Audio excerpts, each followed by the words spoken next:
An appeals court has ruled that drivers have the right to flip a police officer off, and the officer cannot stop him or her for doing so.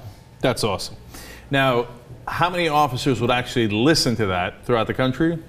Okay. They'll always find some reason to pull you over. Yeah, then it means the officer's got to find another reason, which means some of them won't do it.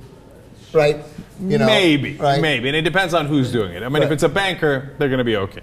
All right. If it's a guy from around the neighborhood, they're not going to be okay. Okay. They are going to have assaulted an officer, disorderly conduct. Yeah. They're going to be resisting arrest. You know, they're going to all the things that you get people on, but they're not going to. The cops aren't going to be like, "Oh, really? You're giving me the finger? That's great. Well, you have a constitutional right to anyway. So I'll see you later." I could just imagine all the dash cam videos that we're going to cover in the coming months, right? Where people have their hands up and stop resisting arrest. Stop resisting arrest. I'm not. Stop resisting arrest. Right. Boom. Yeah. That's now, usually keep in mind, you know, I come at the whole police argument, I think, fairly differently than you guys. Do you know how many times cops get said, "Fuck you, screw you," pushed, shoved, where they're threatened? Never. On a daily basis, these guys do that, and they don't arrest anybody. So, I mean, this cop who went after a guy because he flipped him off in a speed trap is a bad cop who followed the guy to the house. Look, it's based on your perspective, because I can see JR getting frustrated from over here because his perspective is a little different.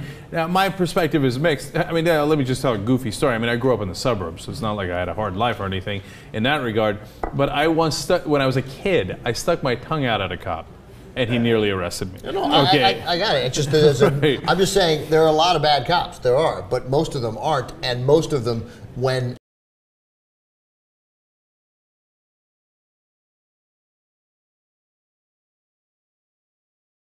aren't going to walk away either. I mean, you're going to have a confrontation. They might not arrest you. It's a mixed bag. And do they have a dangerous job? Absolutely. Let me just tell you two quick things.